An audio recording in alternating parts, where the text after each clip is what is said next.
વંદે ગુજરાત.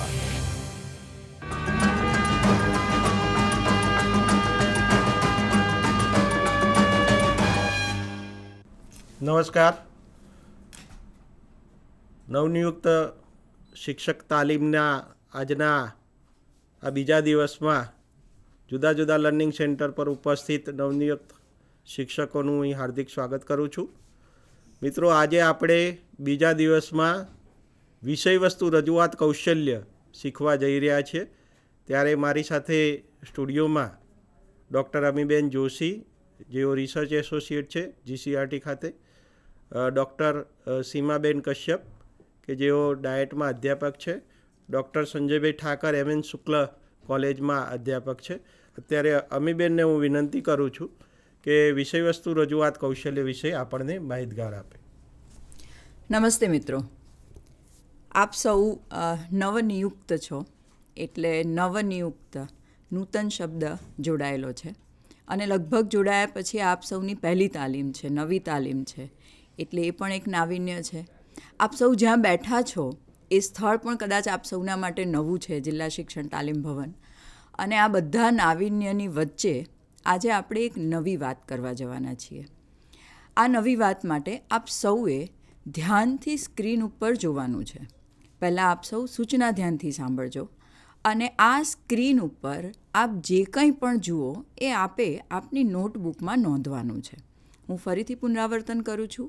આપ સૌએ સ્ક્રીન પર જે કંઈ પણ બતાવવામાં આવે એ ધ્યાનથી જોવાનું છે અને એ સંદર્ભે જે પ્રશ્ન પૂછાય એ પ્રશ્નનો જવાબ તમારે તમારી નોટબુકમાં લખવાનો છે. હું માનું છું તમે બધા સજ્જ હશો, તો આપણે આપણી સ્લાઇડ સ્ક્રીન ઉપર જોઈએ. આપ સૌ અત્યારે સ્ક્રીન ઉપર જે કંઈ પણ જોઈ રહ્યા છો એને ઓળખવાનો પ્રયત્ન કરો, વાંચવાનો પ્રયત્ન કરો અને આ શું છે એ બોલવાનો પણ પ્રયત્ન કરી શકાય. બરાબર ધ્યાનથી જુઓ. કેટલાક માટે આ પરિચિત હશે, કેટલાક માટે અપરિચિત હશે, કેટલાકે પહેલાં જોયેલું હશે, નથી જોયેલું, કંઈક સાવ જ નવું છે, બિલકુલ નથી જોયેલું. તમારા જે કોઈ પણ પ્રતિભાવ હોય એ તમારે તમારી નોટબુકમાં લખવાના છે. સ્ક્રીન ઉપર દેખાતા ચિત્રને, એ ચિત્ર વિશે તમે જે કંઈ પણ જાણો છો એ તમારે તમારી નોટબુકમાં લખવાનું છે. સ્વાભાવિક છે, કેટલીક સેકન્ડ જશે, આપણે 10 સેકન્ડનો સમય લઈ શકીએ અને ઓળખવાનો પ્રયત્ન કરો કે આ શું છે.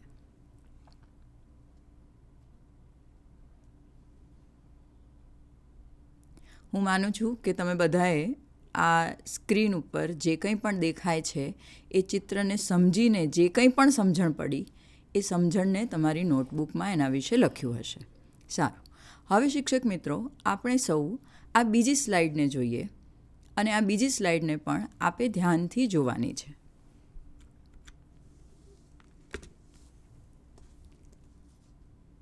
આ બીજી સ્લાઇડમાં આપણે જોઈ શકીએ છીએ કે એક બાજુ આપણી પહેલી સ્લાઇડ છે, જેને જોઈને આપણે કેટલાક અનુમાન કર્યા હતા અને અનુમાનને આધારે આપણે નોટબુકમાં કંઈક લખ્યું હતું. અને આ એક બીજી સ્લાઇડ છે, જે બીજી સ્લાઇડ ઘણી બધી સ્પષ્ટતાઓ કરી રહી છે. બની શકે આપણું પહેલાં કરેલું અનુમાન ખોટું હોય, સાચું હોય, તદ્દન ખોટું હોય, તદ્દન સાચું હોય. પણ હવે આપણે આ બીજી સ્લાઇડ જોઈને ફરીથી પહેલાંના અનુમાનને આધારે લખેલી બાબત ચેક્યા વગર બીજું જે અનુમાન છે, હવે આપણે જે સમજીએ છીએ આ સ્લાઇડને, આ ચિત્રોને, આ વર્ણોને જોઈને આપણે જે સમજીએ છીએ એ આપણે લખવાનું છે.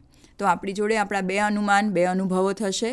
પહેલી સ્લાઇડને જોયા પછી આપણે જે અનુમાનો નોંધ્યા છે તે, અને આ બીજી સ્લાઇડને જોયા પછી આપણી કોઈક સમજણ ડેવલપ થઈ છે અને એ સમજણને આધારે આપણે આપણા અનુમાન નોંધવાના છે. એના માટે પણ આપને સમય આપવામાં આવે છે. આ સ્લાઇડ જોઈને આપના અનુભવો નોંધી શકો છો. આપની મદદ માટે પહેલી સ્લાઇડ પણ આપ સ્ક્રીન ઉપર અહીંયા નીચે જોઈ શકો છો.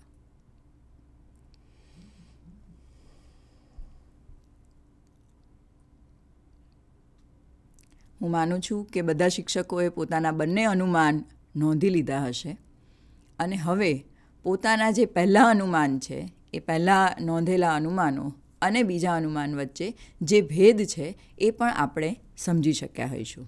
સારું, હજી પણ આપણે કંઈક જોવાનું છે, કંઈક સમજવાનું છે અને આપણા અનુભવને આધારે કંઈક નોંધવાનું છે. આપણે આગળની સ્લાઇડ પર જઈએ. આ ચિત્ર જોઈને તમારા મનમાં જે કોઈ વિચાર આવે છે, આ ચિત્ર જોઈને આપ જે કંઈ પણ સમજો છો, આ ચિત્ર જોઈને જે કોઈ નામ આપના મોઢામાં આવે છે એ આપે નોંધવાનું છે ત્રીજા ક્રમે. આપણે યાદ રાખીશું કે આ પહેલાં બે અનુભવો આપણે નોંધેલા છે. આ આપણો ત્રીજો અનુભવ છે.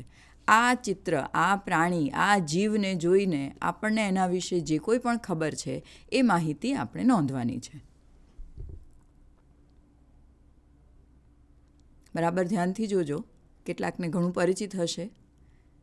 હમણાં જ કેટલાક સમય પહેલાં જ ન્યૂઝપેપરની અંદર આપણે આ ચિત્ર કદાચ જોયું પણ છે. બિલકુલ, આ ત્રીજો અનુભવ છે, આપણે નોંધી લીધું હશે.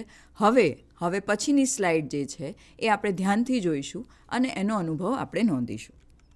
આપે આપના અનુભવો નોંધી લીધા હશે. આ આપણો પહેલાંનો અનુભવ છે અને આ આપણો બીજો અનુભવ છે. એ જ રીતે આગળ વધીએ. આ આપણો આગળના ક્રમનો અનુભવ છે. આ શું છે? આ ચિત્રમાં તમે શું જુઓ છો એ તમારે અનુમાન લગાવવાનું છે અને તમારે એના વિશે જે કંઈ પણ જાણો છો એ નોંધવાનું છે.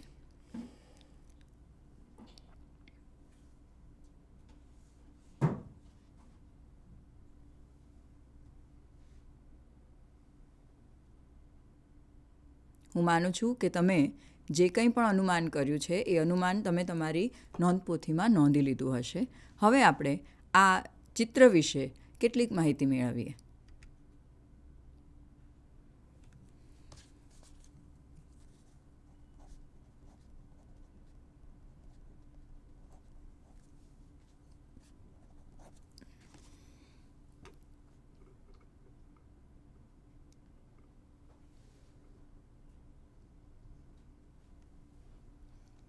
ફરીથી આ ચિત્રને જોઈએ અને હવે આ ચિત્ર વિશે આપણે ઘણું બધું જાણીએ છીએ તો એના અનુમાનો પણ આપણે નોંધી શકીએ.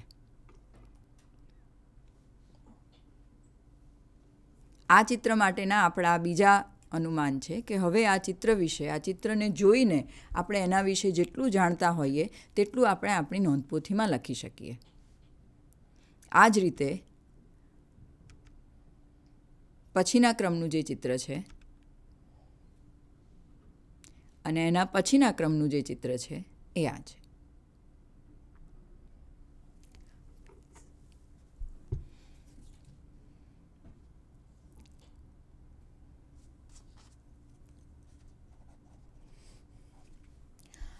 શિક્ષક મિત્રો, આપણી જોડે નોંધપોથીમાં નોંધેલા આપણા અનુભવો છે અને આ અનુભવોને લઈને આપણે કેટલીક 5 મિનિટ ચર્ચા કરીએ. આપ સૌએ આપની નોંધપોથીમાં સૌથી પહેલો જે ભાષાનો અનુભવ નોંધ્યો છે એ બની શકે એ અનુભવોની અંદર કેટલાક ઓછા શબ્દો હશે. કેટલાક મિત્રો એ ભાષાને કદાચ ઓળખી શક્યા હશે અને મોટાભાગના જે છે એને નહીં ઓળખી શક્યા હોય. જ્યારે આપણે બીજો અનુભવ લઈએ છીએ, નીચે આપણે બીજી ભાષા, આપણી પરિચિત ભાષા સાથે આ ભાષાને સરખાવીએ છીએ ત્યારે આ ભાષાના દરેક વર્ણને બહુ જ સારી રીતે ઓળખવા માટે આપણે સક્ષમ થઈએ છીએ. મોટાભાગના આપણા સૌના અનુભવો એ પ્રકારના હશે. આ અનુભવને આપણે બરાબર આપણી જોડે રાખવાનો છે કારણ કે આજના આ તાલીમના દિવસમાં આપણે જેના વિશે વાત કરવાના છીએ એ છે વિષયવસ્તુની રજૂઆત. આપણે ચોક્કસ યાદ રાખવું જોઈએ કે જ્યારે બંગાળી ભાષાના કેટલાક વર્ણો આપણે પહેલી વખત સ્ક્રીન ઉપર જોઈએ છીએ ત્યારે મોટે ભાગે એ કયા વર્ણો છે, એ શું છે, એ કદાચ વર્ણો છે, એ કદાચ આ હોઈ શકે એવી આપણે કલ્પના કરીએ છીએ, પણ એના વિશે ચોક્કસ માહિતી, સાચી માહિતી આત્મવિશ્વાસપૂર્વક આપણે કહી શકતા નથી. પણ જ્યારે વિષયવસ્તુની રજૂઆત થાય છે સ્ક્રીન ઉપર અથવા આપણા કોઈક પરિચિત અનુભવ સાથે એને જોડવામાં આવે છે ત્યારે આપણે સ્પષ્ટ રીતે જાણી શકીએ છીએ કે આ પહેલો દેખાતો વર્ણ છે એ અ હોઈ શકે અથવા આ વર્ણ છે એ ક હોઈ શકે અથવા આ વર્ણ છે એ પફ બભમ હોઈ શકે. શિક્ષક મિત્રો, જ્યારે વર્ગખંડની અંદર આપણે કોઈ પણ વિષયવસ્તુની રજૂઆત કરીએ છીએ, વિષયવસ્તુની રજૂઆત એ અવયવોની હોય, કોઈ કવિતા હોય, કોઈ વિજ્ઞાનનો પ્રયોગ હોય કે પછી ભાષાને લગતા અન્ય કોઈ બાબતો હોય. પણ એ વિષય વસ્તુની રજૂઆત પહેલાં જે રીતે બંગાળી ભાષાના વર્ણો આપણા માટે અપરિચિત હતા એ જ રીતે આપણા વિદ્યાર્થી માટે આ વિષય વસ્તુ તદ્દન અપરિચિત હોય છે. એ વિષય વસ્તુ વિશે મોટે ભાગે વિદ્યાર્થી કદાચ પોતાના પૂર્વ અનુભવને લીધે થોડુંક કંઈક જાણતો હોય એમ પણ બની શકે, પણ મોટે ભાગે એ વિષય વસ્તુ વિશે વિદ્યાર્થી કશું જ જાણતો નથી. અને એટલે જ વિષય વસ્તુની રજૂઆત એ આપણા વર્ગખંડની અંદર એક શિક્ષક તરીકે આપણા માટે ખૂબ મહત્ત્વનો મુદ્દો બની રહે છે. આપણે આગળ પેંગોલિનનું ચિત્ર જોયું. પેંગોલિનનું ચિત્ર જોઈ અને એના વિશે કેટલીક માહિતી પણ મેળવી. જ્યારે માત્ર ચિત્ર જોયું ત્યારે આપણે કેટલાક અનુમાનો કર્યા જેમાં આપણો આત્મવિશ્વાસ પણ ન હતો, પણ જ્યારે એના વિશે માહિતી વાંચી ત્યારે એ પેંગોલિન વિશે આપણે ઘણું બધું કહેવા માટે સક્ષમ બન્યા.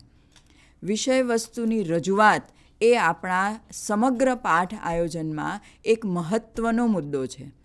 વિષય વસ્તુની રજૂઆત જેટલી મજબૂત હશે એની અસર આપણને છેક મૂલ્યાંકન સુધી દેખાય છે. મૂલ્યાંકનમાં જો આપણે નોંધીએ છીએ કે વર્ગખંડના મોટાભાગના વિદ્યાર્થીઓ જવાબ આપી શકતા નથી તો એનું કારણ આ વિષય વસ્તુની રજૂઆતમાં પડ્યું છે કે વિષય વસ્તુની રજૂઆતની અસરકારકતામાં ક્યાંક આપણાથી કચાશ રહી ગઈ છે. જો વિષય વસ્તુની રજૂઆત ઇન્ટરેસ્ટિંગ છે, રસપ્રદ છે, સારી રીતે કરવામાં આવી છે, વૈવિધ્યપૂર્ણ કરવામાં આવી છે, જેમાં કલાનો ઉપયોગ થયો છે, પ્રશ્નોત્તરીનો ઉપયોગ થયો છે, વિદ્યાર્થીઓને એકબીજા સાથે ચર્ચા કરવાની તક મળી છે, અને આ રીતે જો વિષય વસ્તુની રજૂઆત થઈ છે તો એની અસર પણ આપણને છેક મૂલ્યાંકન સુધી પ્રાપ્ત થાય છે. આ વિષય વસ્તુની રજૂઆત કેવી રીતે થઈ શકે, એનું વૈવિધ્ય કેવી રીતે હોય, એની અસરકારકતા કેવી રીતે કરી શકાય અને કેટલી બાબતોને આ વિષય વસ્તુની રજૂઆત વખતે ટાળવી જોઈએ એના વિશે આજે આપણે વાત કરવાના છીએ. તો હું સીમા મેડમને વિનંતી કરું કે વિષય વસ્તુની રજૂઆત વિશે આગળ ચર્ચા કરે. આભાર અમીબેન. અમીબેને સરસ રીતે આપણને જુદા જુદા ઉદાહરણોના માધ્યમથી વર્ગખંડ પ્રસ્તુતિકરણમાં વિષય વસ્તુની રજૂઆતનું કેટલું આગવું મહત્ત્વ છે એના વિશે સરસ માહિતી આપી. હવે હું ડૉક્ટર સીમાબેનને વિનંતી કરું કે પ્રસ્તુતિકરણની સંકલ્પના અને એમાં સંદર્ભે ધ્યાનમાં લેવા જેવા મુદ્દાઓની ચર્ચા આપણી સામે મૂકે. સીમાબેન. સૌને નમસ્કાર. અમીબેને જે રીતે કીધું કે વિષય વસ્તુની રજૂઆત એ મહત્ત્વનું અંગ છે શિક્ષણ પ્રક્રિયામાં. આપણને ખબર છે માત્ર શિક્ષણમાં નહીં, કોઈ પણ ક્ષેત્રમાં જ્યારે કોઈ હેતુ સાથે આપણે કાર્ય કરીએ છીએ તો એના પરિણામના ગુણવત્તાનો આધાર એની રજૂઆત છે. વર્ષો પહેલાં મેં એક ઉદાહરણ સાંભળ્યું હતું કે ઇગ્લુ પ્રદેશમાં જઈને જો સેલ્સમેન ફ્રીજ વેચી આવે તો એની રજૂઆતમાં એટલી અસરકારકતા હશે. આજે તમે જુદી જુદી કૌશલ્ય શીખવાના છો, એમાંથી વિષય વસ્તુની રજૂઆત છે એ સૌથી મહત્ત્વનું છે. કારણ કે આઈસીટીનો ઉપયોગ લઈ લો, use of ICT in education લઈ લો, TLMનો ઉપયોગ લઈ લો, મૂલ્યાંકન લઈ લો, પ્રશ્ન પૂછવાનું કૌશલ્ય તમે શીખવાના છો, આ બધા પ્લાનિંગ વિષય વસ્તુની રજૂઆતમાં એક્શન પ્લાનમાં આવે છે. એટલે આજે જે આપણે વાત કરવાના છીએ કે વિષય વસ્તુની રજૂઆત એટલે શું, એની સંકલ્પના શું છે, એના ઘટકો કયા છે. જ્યારે તમે રજૂઆત કરો, ઇકબાલભાઈએ આપણને કીધું કે આપણે શીખવાના છીએ કૌશલ્ય. અહીંયા હું કહીશ કે શીખવાના કરતાં we are just going to refresh and rebrushing our knowledge. કારણ કે આ બધા જ કૌશલ્યો PTCના અભ્યાસક્રમમાં કે BEdના અભ્યાસક્રમમાં તમે ક્યાંક ક્યાંક શીખી ગયા છો, અને જ્યારે અહીંયા સૂત્રોની વાત થશે, સિદ્ધાંતોની વાત થશે, ત્યારે તમારા અધ્યાપકે આપેલું ઉદાહરણ જો તમને યાદ આવે તો મારે કહેવું જોઈએ કે તમારા અધ્યાપકની જે તે વખતની રજૂઆત એ બહુ અસરકારક રહી કે આટલા વર્ષો પછી પણ તમને વસ્તુ યાદ છે. એટલે આપણે આજે સમજીએ કે વિષય વસ્તુની રજૂઆત એટલે શું અને એમાં કઈ કઈ બાબતોનું આપણે ધ્યાન રાખીશું. સંજય સરને વિનંતી છે. જ્યારે આ મોડ્યુલ તૈયાર થયું, આ મોડ્યુલ તૈયાર કરવામાં મારા સાથી મિત્રો છે, તમે સ્ક્રીન ઉપર જોઈ શકશો કે આ અમારી ટીમના સભ્યો છે જેમની મહેનતથી આ મોડ્યુલ તૈયાર થયું છે. આ તબક્કે બધાનો આભાર માનું. હવે આપણે જોઈએ વિષય વસ્તુની પ્રસ્તુતિકરણ એટલે શું. આજે આપણે સમજીશું વિષય વસ્તુની સંકલ્પના, એનું મહત્ત્વ. જ્યારે શિક્ષક વર્ગમાં રજૂઆત કરે છે ત્યારે એણે કઈ કઈ બાબતોનું ધ્યાનમાં રાખવી જોઈએ એ બાબતનું, એના કૌશલ્ય અને પેટા ઘટકો, અને એનું આયોજન કરવાનું છે.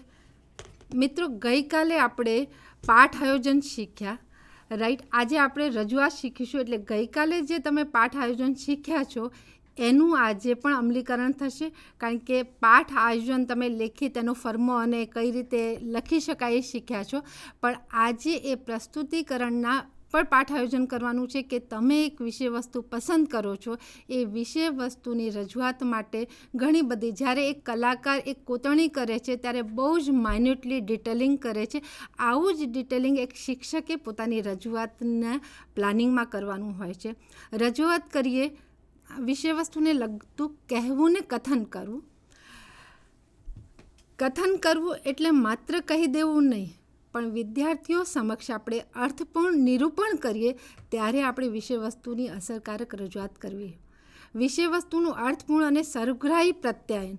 મેં અત્યારે જ એક ઉદાહરણ આપ્યું કે એક સેલ્સમેન જ્યારે ઇગ્લુ પ્રદેશમાં જઈને ફ્રીજ વેચી આવે છે ત્યારે એનું પ્રત્યાયન એટલું અસરકારક હોય છે કે એ પોતાના કસ્ટમરને કન્વિન્સ કરી શકે છે ફ્રીજ ખરીદવા માટે થઈને. જ્યારે શિક્ષક પોતાના વિષય વસ્તુની રજૂઆત કરે છે ત્યારે એનો ગોલ હોય છે કે જે વિષય વસ્તુ છે એની સંકલ્પના વિદ્યાર્થીઓમાં સ્પષ્ટ થાય અને જે સમજૂતી આપવા માંગે છે એ વિદ્યાર્થીઓની કક્ષા સુધી એમને પહોંચી શકે. જ્યારે આપણે મેં ડિટેલિંગની વાત કરી, રજૂઆત કરો છો એટલે વિષય વસ્તુ વિદ્યાર્થીઓને માત્ર કહી દેવાનું નથી, પણ એ વિષય વસ્તુ રજૂઆત કરતી વખતે મનોવૈજ્ઞાનિક પાસાઓ, શૈક્ષણિક પાસાઓને ધ્યાનમાં રાખીને શિક્ષકે રજૂઆત કરવાની હોય છે. જેવી રીતે આપણે બધા જાણીએ છીએ કે અધ્યાપનના જુદા જુદા સૂત્રો છે, સિદ્ધાંતો છે, એ બધાને ધ્યાનમાં રાખીને શિક્ષકે પોતાની રજૂઆત કરવાની હોય છે. વિષય વસ્તુને સરળ અને રસપ્રદ બનાવી સમજૂતી આપવાનું કૌશલ્ય. હવે આપણે એને રસપ્રદ હોય, કોઈ પણ વિષય વસ્તુ છે એને રસપ્રદ બનાવવાનું કૌશલ્ય શિક્ષકે કેળવવું પડે. કારણ કે ઘણીવાર હું એવું કહેતી હોઉં કે યુનિવર્સિટી ફર્સ્ટ આવનાર રેન્કર એ વર્ગખંડમાં સારી રીતે રજૂઆત નથી કરી શકતા. એ કદાચ ગણિત અને વિજ્ઞાનનો તજજ્ઞ હોઈ શકે, ઇંગ્લિશમાં એની પોતાની ફ્લુઅન્સી હોય, પણ જ્યારે એ શીખવવાનું હોય ત્યારે કદાચ શક્ય છે કે એ સરસ રીતે સમજાવી શકતા નથી. કારણ કે આ એક કૌશલ્ય છે જે શિક્ષકે પોતે હસ્તગત કરવું પડે. ઘણીવાર હું કહું છું કે રસપ્રદ અને આપણે કહીએ છીએ કે જ્ઞાન ગમ્મત સાથે જ્ઞાન, પણ ઘણીવાર એવું થાય છે કે અમુક ઇંગ્લિશમાં આપણે દ્રઢીકરણ માટે વિદ્યાર્થીઓને રમત રમાડીએ, બાળકને રમત રમવામાં બહુ જ મજા આવે, પણ અંતે ઘણીવાર એવું હોય છે કે વિદ્યાર્થીઓ એમાંથી એટલું પામી નથી શકતા, એ રમત માત્ર રમત બનીને રહી જાય છે. એટલે આપણી રજૂઆત કે આપણું જે પણ રજૂઆત છે એવી હોવી જોઈએ કે વિદ્યાર્થીઓને ગમ્મત સાથે એમાં જ્ઞાન પણ મળે. આપણે જ્યારે પણ રજૂઆત કરીએ ત્યારે આપણી રજૂઆત એવી હોવી જોઈએ કે એમાં જિજ્ઞાસા ઊભી થાય. જેવી રીતે અમીબેને જ્યારે ચિત્ર બતાવ્યું ત્યારે તમને બધાને કદાચ એવું થયું હશે કે આ ચિત્ર શાનું હશે. માહિતી આપવાના જ હતા, પણ જિજ્ઞાસા ઊભી કરે એવી રજૂઆત આપણી સૌની હોવી જોઈએ. જિજ્ઞાસાની સાથે સાથે વિદ્યાર્થીઓને પ્રોત્સાહિત કરે. જ્યારે તમે કૌશલ્ય શીખ્યા છો ત્યારે સુદૃઢીકરણ કૌશલ્યમાં આ વસ્તુ આપણે આવરી લઈએ છીએ કે બાળકને એ રીતે શીખવાડીએ કે વિદ્યાર્થી શૈક્ષણિક કાર્યમાં ભાગ લેવા માટે પ્રોત્સાહિત થાય, એ નિષ્ક્રિય બેસી ન રહે, એ રીતની રજૂઆત આપણી હોવી જોઈએ. એક વસ્તુ કહીશ કે મેં પહેલાં પણ વાત કરી છે કે મૂલ્યાંકનની વાત અમીબેને પણ કીધી અને હું અહીં ફરીથી એને રિપીટ કરીશ કે કોઈ પણ શૈક્ષણિક પ્રક્રિયા થાય છે તો એના મૂલ્યાંકનનો આધાર એની રજૂઆત ઉપર છે. આપણને ખબર છે કે શિક્ષણ એ હેતુલક્ષી પ્રક્રિયા છે. અધ્યયન નિષ્પત્તિને ધ્યાનમાં રાખીને આપણે રજૂઆત કરીએ છીએ. અંતે આપણો ગોલ હોય છે કે અધ્યયન નિષ્પત્તિ મહદ અંશે વિદ્યાર્થીઓમાં નિષ્પન્ન થાય. તો એની ગુણવત્તાનો આધાર, એની સફળતાની ટકાવારીનો આધાર એની રજૂઆત ઉપર છે. જો રજૂઆત નબળી હશે તો એમાં સારા પરિણામની આશા આપણે રાખી શકીએ નહીં. એટલે શિક્ષક 35 મિનિટમાં જે પણ વિષય વસ્તુની રજૂઆત કરે છે એમાં એની રજૂઆત અસરદારક હોવી જોઈએ. હવે છેલ્લે જે પોઈન્ટ છે કે રજૂઆત કરતી વખતે શિક્ષકે ઘણું બધું ધ્યાનમાં રાખવાનું હોય છે. આજે સરવાળો બાદબાકી છે તો સરવાળો બાદબાકી સીધો પણ શીખવી શકાય છે, પણ એ જ વસ્તુ શિક્ષક જો જુદી જુદી પદ્ધતિઓ અપનાવે, જુદી પ્રયુક્તિઓ અપનાવે, જુદા જુદા અભિગમોને ધ્યાનમાં રાખે તો કદાચ એ વધારે સારી રીતે પોતાની રજૂઆત કરી શકે છે. હવે અહીં વ્યાખ્યા છે, હું શબ્દશ આને વાંચતી નથી, પણ વિષય વસ્તુની રજૂઆતમાં અધ્યયન નિષ્પત્તિની સિદ્ધિ અર્થે જે શિક્ષક પોતાના વિષયના પેટા એકમોને શિક્ષકના કથન વાતચીત, જેમાં વ્યાખ્યાન, સ્પષ્ટીકરણ, વર્ણન, ઉદાહરણો દ્વારા સમજૂતી, પ્રશ્નોત્તરી, ચર્ચા અથવા અન્ય કોઈ પ્રયુક્તિ કૌશલ્ય દ્વારા અને સાથે સાથે શાબ્દિક, અશાબ્દિક માધ્યમો અને વિવિધ દ્રશ્ય શ્રાવ્ય તકનિકનો પ્રત્યક્ષ અથવા આભાસી સ્વરૂપે ઉપયોગ કરીને તેમને જ બોર્ડ પર જરૂરી મુદ્દા લખીને દર્શાવીને અસરકારક પ્રત્યાયન દ્વારા વર્ગના મહત્તમ વિદ્યાર્થીઓને અધ્યયન પ્રક્રિયામાં સામેલ કરવા શિક્ષક દ્વારા કરવામાં આવતા વર્તનોની હારમાળા એટલે રજૂઆત છે. અહીંયા મિત્રો હું કહીશ કે ઇનપુટ, પ્રોસેસ અને આઉટપુટ, રાઈટ, શિક્ષણ પ્રક્રિયામાં આ 3 ભાગ છે, જેમાં પ્રોસેસ બહુ જ મહત્ત્વનું છે. ઘણીવાર એવું થાય કે તમે કોઈ ટ્રીકથી વિદ્યાર્થીને કોઈક મુદ્દો શીખવાડ્યો અને વર્ગના મોટાભાગના વિદ્યાર્થીઓને એ આવડી ગયો, પણ મહત્ત્વનું છે કે એ થોડા સમય માટે એમને યાદ રહે છે કે લાંબા સમય માટે એ યાદ રાખી શકે છે, કારણ કે જો એને એ વસ્તુ સમજાઈ હશે તો જ વિદ્યાર્થીને લાંબા સમય સુધી એ વસ્તુ યાદ રહેશે.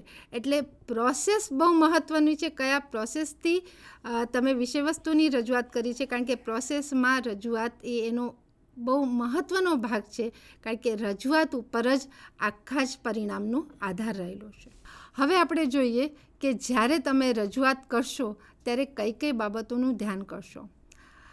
વિષયવસ્તુનું પૃથ્થકરણ, ગુણવંશા બહુ સરસ કહે છે કે દરેક ભાષાને પોતાની સુગંધ છે. અહીંયા મને કહેવાનું ગમશે કે દરેક વિષયને પોતાની આગવી ઓળખ અને લાક્ષણિકતા છે. જેવી રીતે ગણિતના વિષયનું સ્વરૂપ અલગ છે, ભાષાના વિષયનું સ્વરૂપ અલગ છે, અને એ જ રીતે સામાજિક વિજ્ઞાનના વિષયનું સ્વરૂપ અલગ છે. જેવી રીતે ભાષામાં અલંકારની વાત કરીએ, ગદ્ય પદ્યની વાત કરીએ, અલંકારોની વાત કરીએ, ત્યાં જ ગણિતમાં અંકગણિત, બીજગણિત અને પ્રમેયોની વાત કરીએ. સામાજિક વિજ્ઞાનની વાત આવે ત્યાં ઇતિહાસની વાત આવે. એટલે દરેક વિષયનું સ્વરૂપ અલગ અલગ હોય છે. એટલે જે તે વિષયના શિક્ષકે એની પહેલી પ્રાથમિક ફરજ છે કે પોતાના વિષયની સ્વરૂપની સમજ એને સારી હોવી જોઈએ. પછી જ્યારે પણ તમે વિષયવસ્તુની રજૂઆત કરો ત્યારે વિષયવસ્તુનું ઊંડાણ અને એની લંબાઈ બહુ જ મહત્ત્વની છે.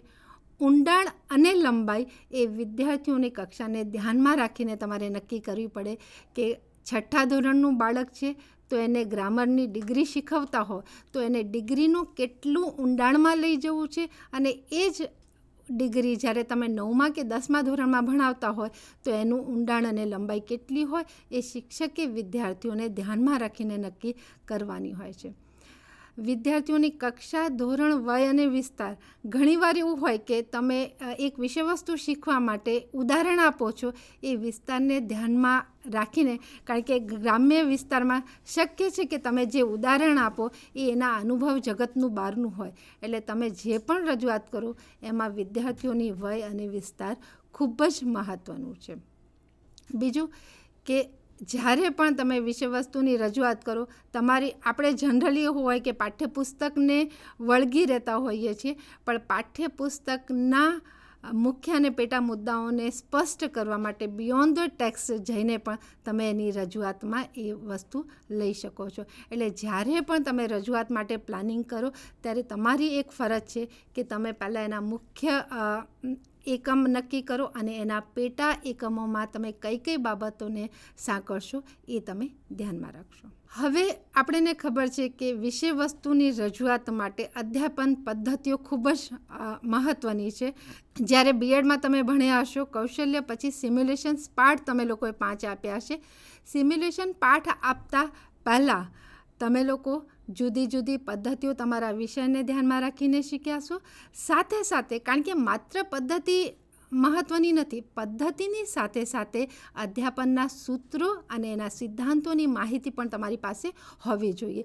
તો જ તમે નક્કી કરી શકો. કારણ કે સૌથી પહેલાં તમે નક્કી કરો કે મારું આ અધ્યયન નિષ્પત્તિ છે, એના માટે અધ્યયન સામગ્રી મારી આ છે, અને અધ્યયન સામગ્રીના સ્વરૂપને ધ્યાનમાં રાખીને તમારી અધ્યાપન પદ્ધતિ નક્કી થશે. અધ્યાપન પદ્ધતિ નક્કી કરીને એની સાથે કયા કયા સૂત્રો તમે સાંકળી શકો છો, કયા કયા સિદ્ધાંતોમાં ધ્યાનમાં રાખવા પડે. એટલા માટે જ મેં પહેલાં પણ કીધું હતું કે વિષય વસ્તુની રજૂઆત એ માત્ર કોઈ વિષય વસ્તુને કહી દેવું નહીં, પણ એની આસપાસ આ ઘણી બધી બાબતો છે જે શિક્ષકે ધ્યાનમાં રાખવાની છે. કારણ કે વિષય વસ્તુની રજૂઆત જો મનોવૈજ્ઞાનિક અને વૈજ્ઞાનિક રીતે કરશો તો એ વિદ્યાર્થીઓમાં સારા પરિણામો મેળવી શકશે.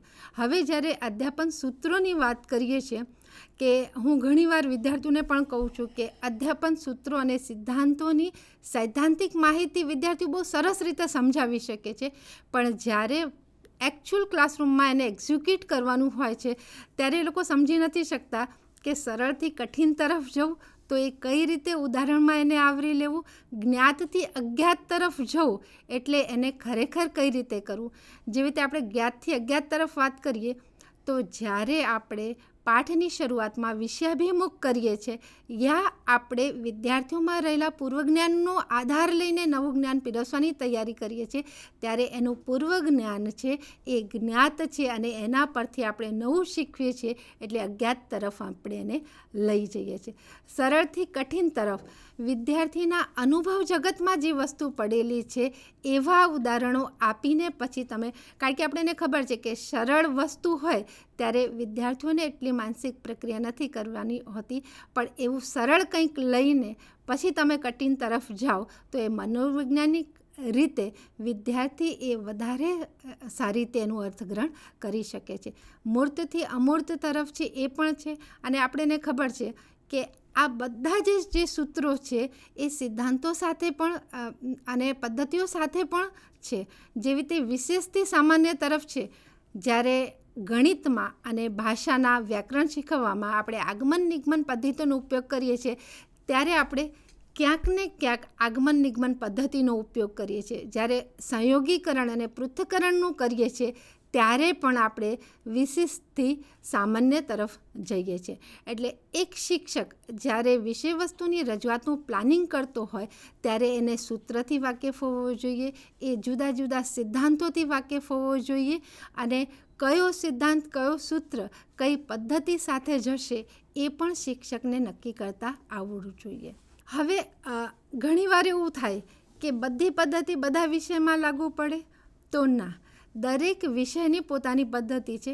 ઘણી પદ્ધતિ છે જે સામાન્ય છે, જે બીજા વિષયમાં, જેવી રીતે આગમન નિગમન પદ્ધતિ છે એ ગણિતના શિક્ષકો પણ પોતાના વર્ગમાં ઉપયોગ કરતા હોય છે. સાથે સાથે કોઈ પણ ભાષામાં વ્યાકરણ શીખવવા માટે પણ આગમન નિગમન પદ્ધતિનો ખૂબ બહોળા પ્રમાણમાં આપણે ઉપયોગ કરતા હોય છે. જ્યારે પ્રત્યક્ષ પદ્ધતિ છે કે પ્રત્યાયન પદ્ધતિ છે એ માત્ર ને માત્ર ભાષામાં આપણે એનો ઉપયોગ કરી શકીએ. એવી જ ઘણી બધી સામાજિક વિજ્ઞાનની પદ્ધતિ છે કે ગણિત વિજ્ઞાનની પદ્ધતિ છે. ઘણીવાર એવું થાય કે પૃથ્થકરણ અને સંયોગીકરણ પદ્ધતિ શું ગણિત વિજ્ઞાનમાં જ આવે? તો ઘણી આવી પદ્ધતિઓ છે જે તે વિષયને આધારિત હોય છે. એટલે એક વિષય શિક્ષક તરીકે તમને એ પણ ખબર હોવી જોઈએ કે મારા વિષય માટે કઈ પદ્ધતિ વધુ અસરકારક રહેશે. કારણ કે તમે જ્યારે પદ્ધતિ નક્કી કરો છો ત્યારે તમારા વિષય વસ્તુની અસરકારકતા વધી જાય છે. એટલે એક શિક્ષક તરીકે તમારે એ પણ સમજવું પડે કે કયા વિષય વસ્તુ માટે કઈ પદ્ધતિ વધારે અસરકારક રહેશે.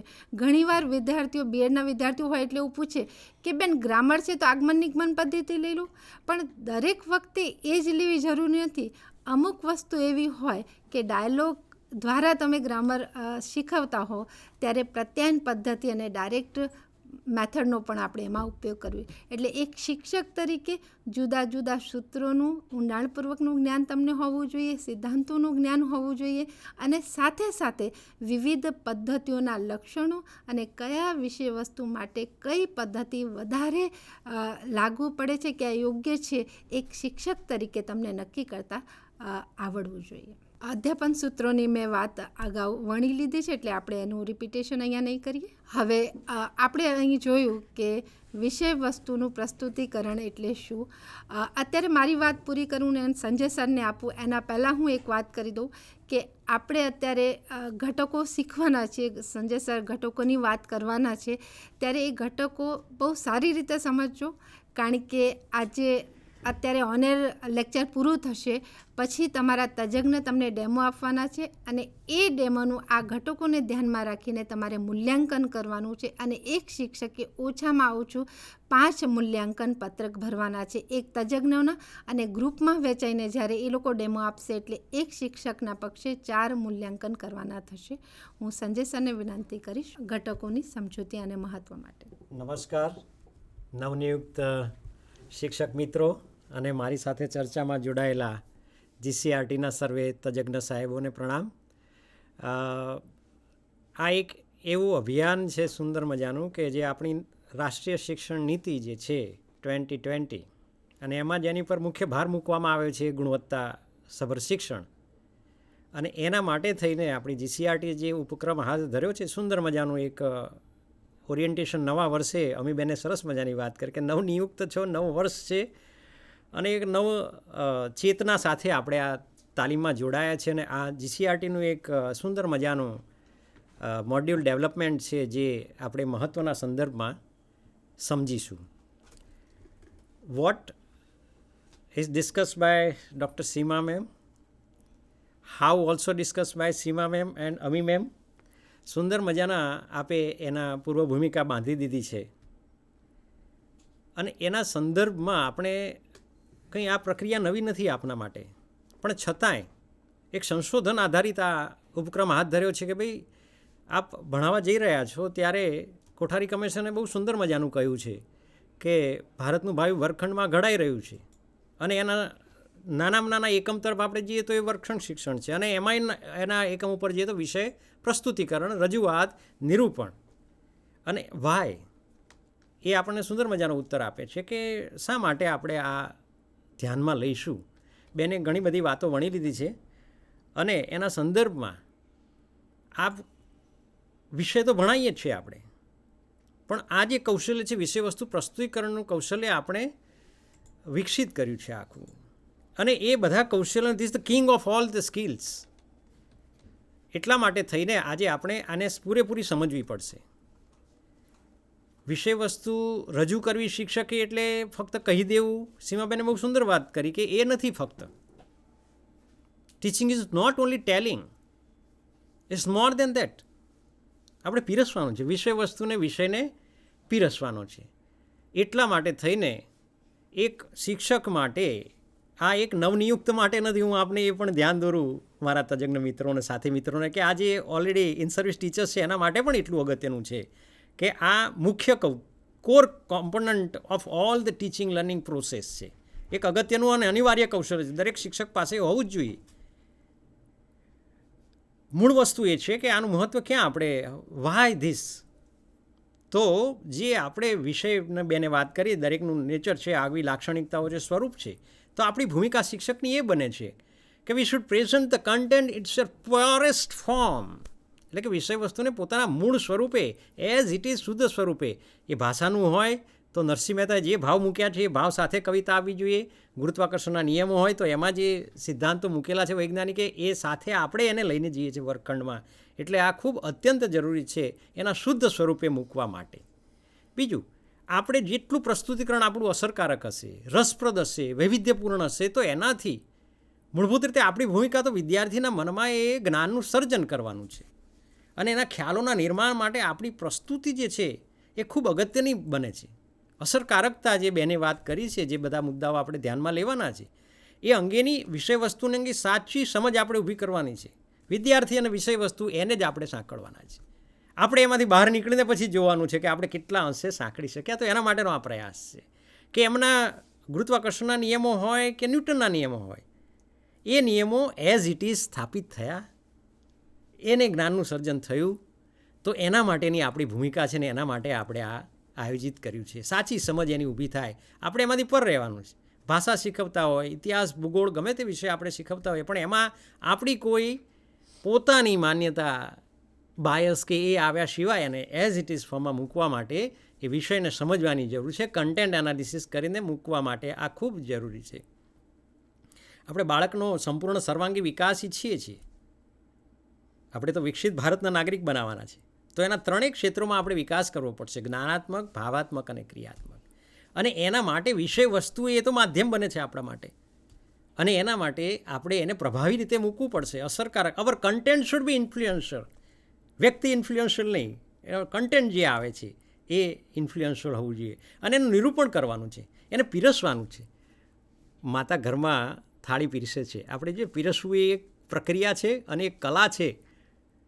અને એમાં આપણી જે છે એ કલા તમારે હસ્તગત કરવાની છે. પહેલાં કૌશલ્ય આવે, ને કૌશલ્યને the highest level of skill of excellence is an art. એટલે એ ઉચ્ચતમ પ્રકારની જે કક્ષા છે, આપણે ત્યાં સુધી પહોંચવા માટે આ ઉપક્રમ હાથ ધર્યો છે અને એને આપણે ધ્યાનમાં લેવાનું છે. અઘરા વિષયો નથી હોતા. વિષયમાં જે કોમ્પ્લેક્સિટી હોય છે આપણે સરળ બનાવી દઈએ એટલે ઓટોમેટિક એ વિષય સરળ બની જશે. કારેલાનું શાક કોઈ પણ બાળકને મા પીરસે ત્યારે ભાવતું નથી હોતું, પણ છતાંય એને ભાવે એવું બનાવીને મૂકે છે. આપણે ઘણા બધા કોમ્પ્લેક્સ પોઈન્ટ્સ ભણાવવાના થાય તો ભણાવવા જ પડશે આપણે, પણ એને કેવી રીતે મૂકીશું રસપ્રદ રીતે, સમજી શકે એ રીતે વિદ્યાર્થીની કક્ષા સુધી જઈને? તો એના માટે નિરૂપણ કરવું, એના માટે થાળી પીરસીને આપણે આપવાની છે, અને એ જમે એનું આપણે ધ્યાન રાખવાનું છે. અને એનું મહત્ત્વ છે. આપણી જે સફળતા છે અથવા તો શિક્ષણની ફલશ્રુતિ છે એના ઉપર છે. તો મહદઅંશે આપણું જે પ્રસ્તુતિકરણ થાય છે એના ઉપર નિર્ભર. જેટલી આપણી પ્રસ્તુતિકરણની અસરકારકતા વધુ એટલું જ સઘન શિક્ષણ કાર્ય થશે અને એટલું જ અર્થપૂર્ણ અધ્યયન થશે. ઘણા સમય પહેલાં 1970માં યુનેસ્કોએ એક સુંદર મજાની વ્યાખ્યા આપેલી છે લર્નિંગની. કારણ કે our teaching should be reflected in the learning. એ લર્નિંગ થાય તો જ આપણું શિક્ષણ કાર્ય કામનું છે, અધ્યાપન કાર્ય કામનું છે. તો learning is to learn how to learn. તો એ દરમિયાન આપણે અર્થપૂર્ણ અધ્યયન થાય બાળકોનું, એટલા માટે એને આપણે શીખતો કરવા માટે આપણા બનતા પ્રયાસો કરીએ ને એ આનું મહત્ત્વ દર્શાવે છે. અને આપણી સફળતાનો આધાર અધ્યતાની સિદ્ધિ ઉપર છે, અને અધ્યતાની સફળતાનો આધાર શિક્ષકના વિષય વસ્તુ પ્રસ્તુતિકરણ ઉપર છે. એટલે આ બંને સંકળાયેલા છે. વિદ્યાર્થી સફળ તો આપણે સફળ, અને આપણે ત્યારે સફળ થઈ શકતું જ્યારે વિદ્યાર્થી ત્યારે સફળ થઈ શકે જ્યારે આપણું વિષય વસ્તુ પ્રસ્તુતિકરણ અગત્યનું, સરસ મજાનું, અસરકારક હશે. અને એના માટે ખૂબ અગત્યની વસ્તુ છે કે વિદ્યાર્થીના મસ્તિષ્કમાં, જ્ઞાનમાં એ ચિરંજીવી બને, એના માટે કંડરવા માટે આપણે એ મુખ્ય આધારસ્તંભ બને છે. અને આ ત્રણ ક્ષેત્રમાં જે જ્ઞાનના ભાવાત્મક અને ક્રિયાત્મકમાં વિકાસ થાય છે એના પરિણામે રિફ્લેક્ટિવ જે રિઝલ્ટન્ટ પર્સનાલિટી જે વિદ્યાર્થીની વિકસિત થાય છે એ ત્રણેયના પરિણામ સ્વરૂપ છે, સંયોજન સ્વરૂપે છે. Synchronize formation of all this development in all this 3 domain of human development એ આપણા બાળકમાં આપણને જોવા મળે છે. અત્યંત સુંદર રીતે આપણે વિદ્યાર્થીઓને વિકસિત થતા જોયેલા છે. તો એના માટે આપણું જ્ઞાન છે એ વ્યવહારુ બને. એ વ્યવહારુ બનાવવા માટે આપણે વર્ગખંડમાં જ્યારે વિષય વસ્તુ મૂકીશું ત્યારે પણ વ્યવહારુ ઉદાહરણો લાવવા પડશે. ગણ્યા ગાંઠે ઉદાહરણો નહીં ચાલે, લેટેસ્ટ ઉદાહરણ લાવવા પડશે. એના માટે આપણે ફ્રન્ટલાઇન કરિક્યુલમ, સીમાબેને જેનો ઉલ્લેખ કર્યો કે આપણા પાઠ્યપુસ્તકમાં છે બધું સરસ મજાનું ઉદાહરણ, સરસ મજાના આપણા પાઠ્યપુસ્તકો છે, એનો આધાર તો લેવાનો છે, પણ સાથે સાથે સાંપ્રત જે બનતું જાય છે એને પણ આપણે સાંકળીને આપણું વિષય વસ્તુનું જે રજૂઆતનું જે સ્તર છે એ આપણે ઊંચું લાવી શકીએ. અને એને ધ્યાનમાં રાખીને આપણે આ why we are going to make hour presentation more effective એના વિશે મેં આ તમારી સમક્ષ મુદ્દા મૂક્યા. હવે આ જે વિષય વસ્તુનું જે પ્રસ્તુતિકરણ જે છે એના આપણે કેવી રીતે મૂકીશું? નાવ the let's go through the process and components of this skill because this is specially developed by GCRT. ઘણા વર્કશોપ અને મનોમંથન, બ્રેન સ્ટોર્મિંગ અને મનોવલોણું કરીને આ તારવેલા બધા ઘટકો છે આપણે. અને એના માટે થઈને આપણે એના મુખ્ય ઘટકો પણ જોઈશું, પેટા ઘટકો જોઈશું. આ એક કૌશલ્યની તરીકે માઇક્રો સ્કિલના કૌશલ્ય કરતાં એક વિશાળ એક બ્રોડન આસ્પેક્ટ્સથી આને તમારે જોવાનું છે. કારણ કે આ હૃદરૂપ છે, કોરરૂપ છે.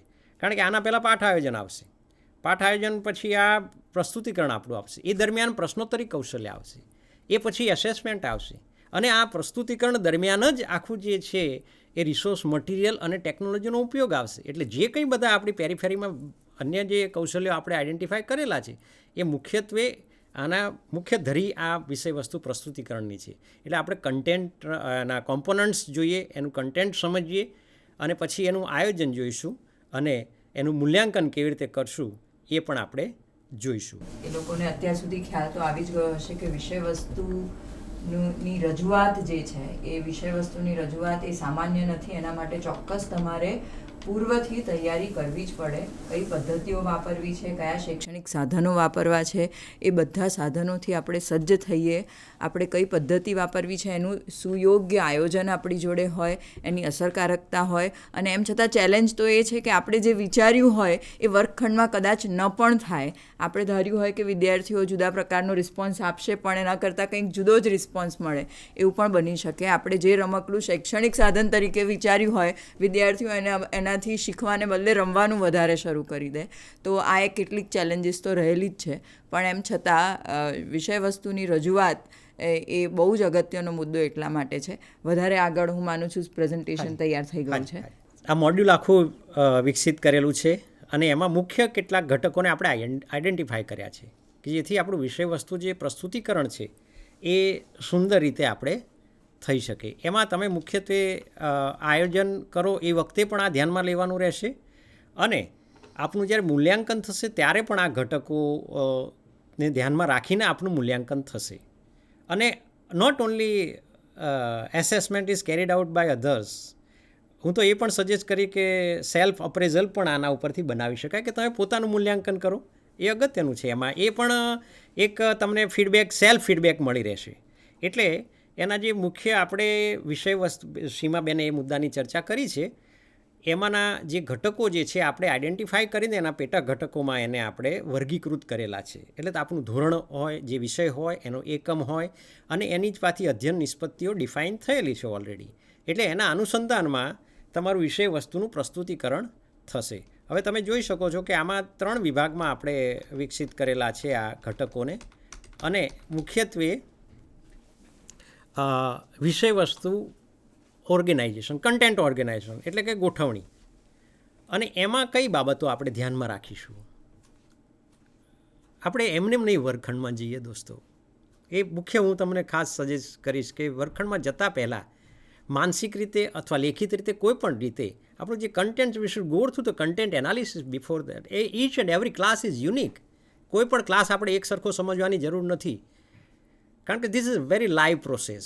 Every time it's changing from us, from student side and from the in between process of teaching learning. So we should keep in mind all these things every time, before every class we should prepare ourselves in the content preparation.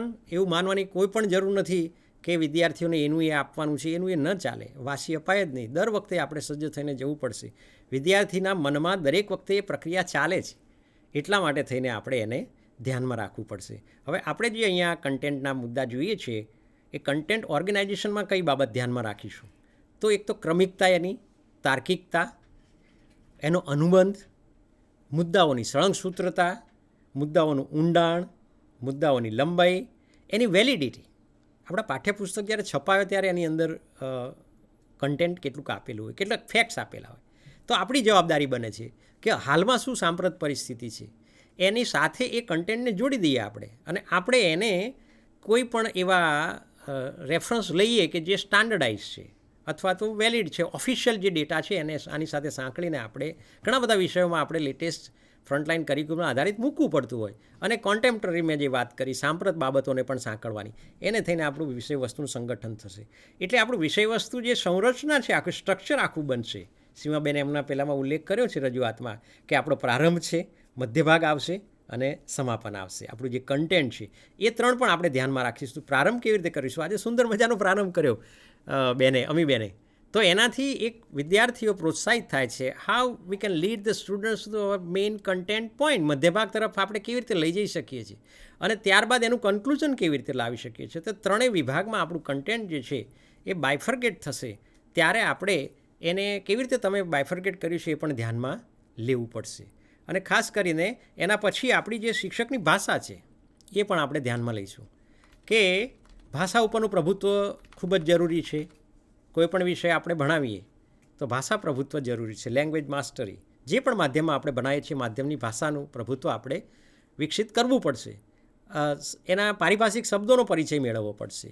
Any vocabulary કેટલી છે, એ જે કક્ષામાં બાળક ભણે છે એમની vocabulary કેટલી છે, એના સાથેના એમના જે કેટલા શબ્દ ભંડોળ આવે છે ધોરણ વાઇઝ, કક્ષા વાઇઝ, એજ, ગ્રેડ, વિસ્તાર વાઇઝ, એ પણ આપણે સમજવું પડશે. વાક્યોની સંકુલતા કેટલા સંદર્ભમાં ધ્યાનમાં લઈશું આપણે, ભાષાની સરળતા પણ ખરી અને સંકુલતા પણ ખરી. એટલે એ શિક્ષકે નક્કી કરવાનું છે કે આ ભાષા મારે આ જગ્યાએ ભણાવવાની છે તો કેવી રહેશે એના માટે. પણ છતાં એને ડાયલ્યુટ નથી કરવાની, ભાષા સરળ બનાવવાની વાત કરું છું. વિધાનોનું સાતત્ય, પ્રવાહિતતા અને સ્પષ્ટતા, ઘણા બધા માઇક્રો ટીચિંગના આપણા કૌશલ્ય એવા છે કે જે આમાં વણી જશે. દાખલા તરીકે ભાષાની રજૂઆત થાય છે ત્યારે સ્પષ્ટીકરણ કૌશલ્ય આપણે ઉપયોગમાં લઈએ ત્યારે આ બધા એના ઘટકો આવે જ છે, એ આપણે આમાં સમાવિષ્ટ કરી લઈએ છીએ. વિસ્તારને અનુરૂપ પણ આપણે ત્યાંની લોકલ કોઈ લેંગ્વેજ કે એની બોલી છે એને પણ આપણે મહત્ત્વ આપીને એમાં સમજતા હોય તો સમજાવવાનો આપણે પ્રયાસ કરીશું. અને એના કોન્સેપ્ચ્યુઅલ ક્લેરિટી માટે આપણી ભાષા ખૂબ જ અગત્યની છે, ખાસ કરીને વિદ્યાર્થીને સમજણ પડે તેવી ભાષા, because this is the main medium to communicate our content. જો ભાષાની આપણી જો ગેપ પડી જશે તો કન્ટેન્ટ નહીં સમજી શકે. પણ ધીરે ધીરે એમને આપણે અપલોડ અને અપડેટ કરતા રહેવું પડશે, નવી ભાષાથી, નવી વોકેબ્યુલરીથી, નવી ટર્મિનોલોજીથી. કારણ કે દરેક વિષયમાં, દરેક ધોરણમાં નવા ટર્મિનોલોજીકલ શબ્દો, પારિભાષિક શબ્દો એડ થતા જ જવાના છે. તો એ શબ્દ ભંડોળ પણ વધે અને આપણે સરળતાથી એને મૂકી પણ શકીએ, એ ધ્યાનમાં લેવું પડશે આપણે. અવાજ ખૂબ અગત્યની બાબત છે. શિક્ષકનો અવાજ વર્ગખંડની અંદર, વર્ગખંડની જે આપણી જે ક્ષમતા છે, વિદ્યાર્થીઓ જે છે એને ધ્યાનમાં રાખીને શ્રાવ્યતા, ઓડિબિલિટી અને આપણી લાઉડનેસ બે ધ્યાનમાં રાખવાની. યોગ્ય ઉચ્ચાર, આરોહરો, સ્પષ્ટતા, સ્વરભાર એ પણ આપણે ધ્યાનમાં રાખીશું. સીમાબેને વિગતવાર વાત કરેલી છે. પદ્ધતિની તમે જે પસંદગી કરી છે એ પદ્ધતિની પસંદગી કેટલી તમે યોગ્ય રીતે કરી છે એ પણ જોવામાં આવશે. વિષયને ભણાવવા માટેની યોગ્ય પદ્ધતિ પસંદ કરવી આવશ્યક પૂર્વ શરત છે. અને ત્યારબાદ સૂત્રોનો ઉપયોગ તમે કેટલો કર્યો છે, વિવિધ પ્રવૃત્તિઓ તમે કેટલી આપી, એમાં બે પ્રકારની પ્રવૃત્તિઓ આપણે વિદ્યાર્થી કેન્દ્રીય અને શિક્ષક કેન્દ્રીયમાં વિભાજિત કરી શકીએ. જે પ્રકારનું વિષય વસ્તુ, જે પ્રકારની શિક્ષકની ક્ષમતા, શિક્ષકની ક્ષમતા કેળવવી જ પડશે કે વિદ્યાર્થી કેન્દ્રી ઘણી વખત વિષય પણ મુખ્ય બનતો હોય છે, તો વિષય આધારિત પણ પ્રવૃત્તિ હોઈ શકે. વિદ્યાર્થી કેન્દ્રી અને શિક્ષક કેન્દ્રી જે વિષયને મહત્તમ ન્યાય આપી શકે પ્રસ્તુતિકરણને, એ આપણે પસંદ કરવી પડશે. રજૂઆતનું માધ્યમ, સામગ્રી આપણે ઉપયોગ કરવાના છે અને ટીચિંગ લર્નિંગ મટીરિયલ ઉપયોગ કરવાના છે. તો એમાં શાબ્દિક, વર્બલ, નોન વર્બલ એનો ઉપયોગ, audio visual teaching aid, graphical, 3D, others જે કંઈ અત્યારે લેટેસ્ટ ટેકનોલોજી આપણે ઉપયોગ કરીએ તો એ એમાં આપણે ધ્યાનમાં લેવાની છે. સ્વરચિત શિક્ષકે સામગ્રી ઉપયોગમાં લેવાની અને ડેવલપ કરવાની એક પ્રયાસ કરવો પડશે. દોસ્તો, ખાસ આ તબક્કે હું આપને સજેસ્ટ કરું કે યુ ડેવલપ યોર કન્ટેન્ટ. અને કેટલીક પ્રવૃત્તિઓ એવી પણ તમે તૈયાર કરો, do it by yourself, એવી પ્રવૃત્તિઓ વિદ્યાર્થીઓને આપો. વિડીયો બનાવો તમારા પોતાના સારા સ્ટાન્ડર્ડ, અને સ્વઅધ્યયન સામગ્રી લેખિત પણ તૈયાર કરો.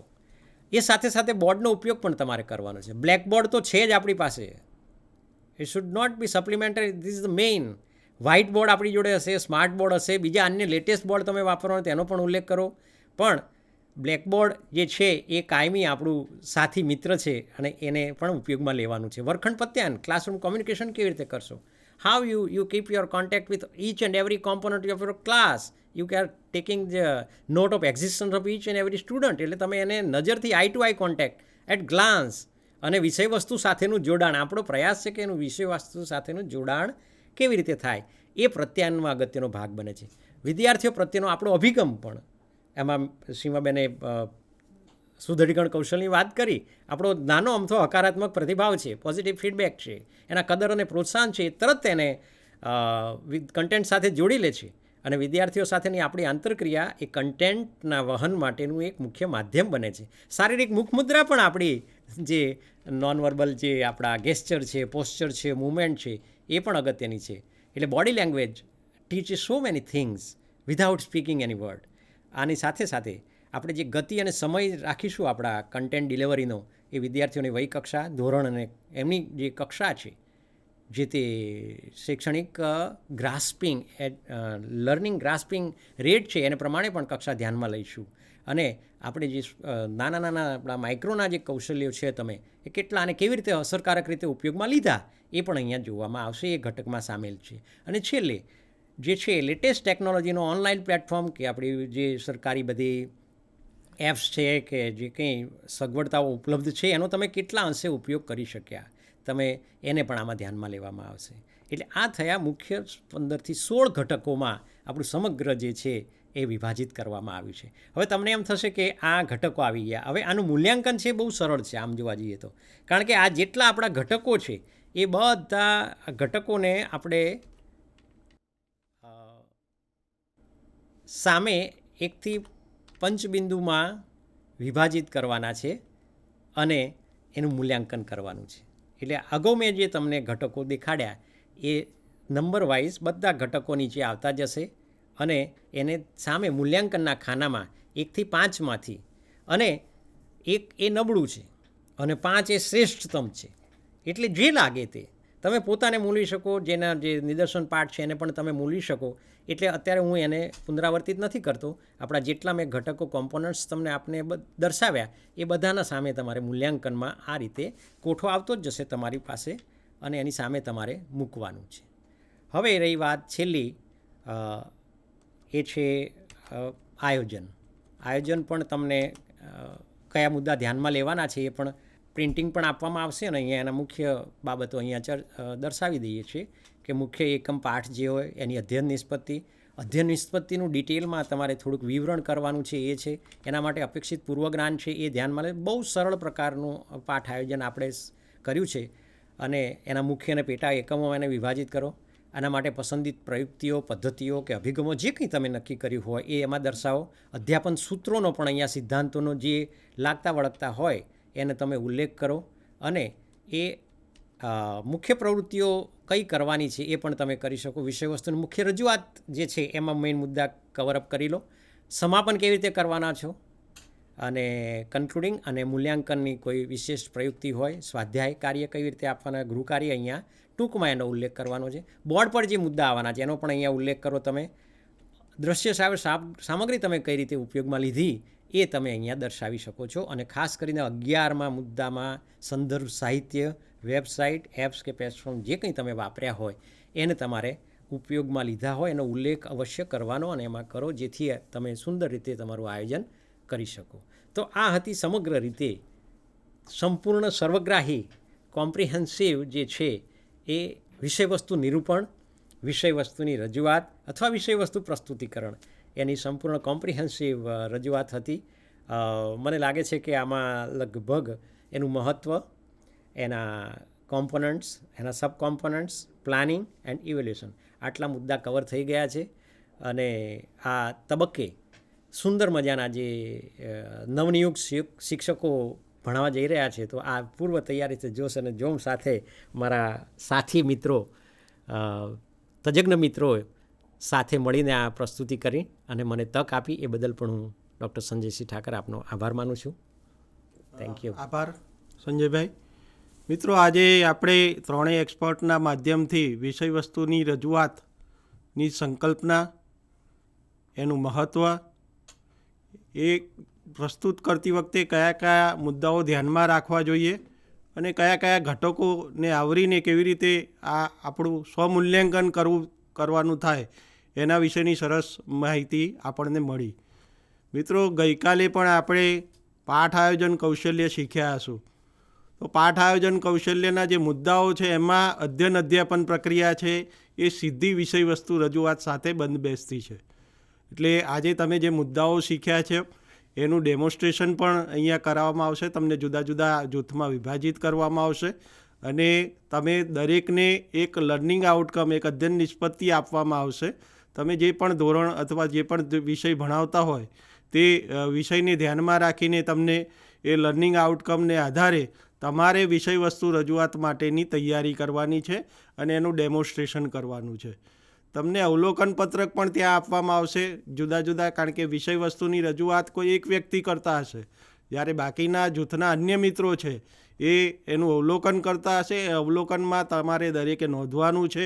અહીંયા સરસ મજાની સમજૂતી સંજયભાઈ એમના પત્રકમાં આપી છે. એના આધારે તમારે નોંધવાનું છે કે આ જે રજૂઆત કરવામાં આવી છે એ રજૂઆત કેટલી ઉચ્ચ છે, એમાં કયા સુધારાના બાબતો છે, કયા ઉમેરવા જેવી બાબતો છે, કઈ બાબતો શ્રેષ્ઠ છે, જેથી કરીને એ ફીડબેક છે એ શિક્ષક માટે અતિ મહત્ત્વનો બની રહે છે. કારણ કે અત્યારે જો કંઈક ક્ષતિ થઈ હોય તો એ ક્ષતિને આવનારા સમયમાં પછીની રજૂઆતના તબક્કામાં એને સરસ રીતે સુધારી શકાય. એટલે આપ સૌને વિનંતી છે કે જૂથના તમામ સભ્યો, આમાં દરેક શિક્ષક છે, આગવો શિક્ષક છે ને એને વર્ગખંડમાં જઈને પોતાની રીતે જ પોતાના બાળકો સામે આ રજૂઆતનું કૌશલ્ય છે એને કેળવવાનું છે. તો ત્યારે તમે જો દરેકે દરેક એક્ટિવ રીતે તમારા જૂથમાં જોડાશો અને ડેમોન્સ્ટ્રેશનમાં ભાગ લેશો, પોતાની આગવી ઓળખ ઊભી કરશો, તો હું એવું માનું છું કે આ તમે જે નવા શિક્ષક તરીકે જોડાયા છો ને જે વર્ગખંડમાં આપના બાળકોને આગામી સમયમાં તમે પીરસવાના છો, તે બહુ સારું અને શ્રેષ્ઠ પીરસી શકશો, અને જેથી કરીને ગુજરાતનું શિક્ષણ છે એ બહુ આવનારા સમયમાં આગવું શિક્ષણ બની રહેશે. ત્રણેય મિત્રો મારી સાથે ઉપસ્થિત રહ્યા અને સરસ મજાની રજૂઆત આપની સમક્ષ મૂકી છે.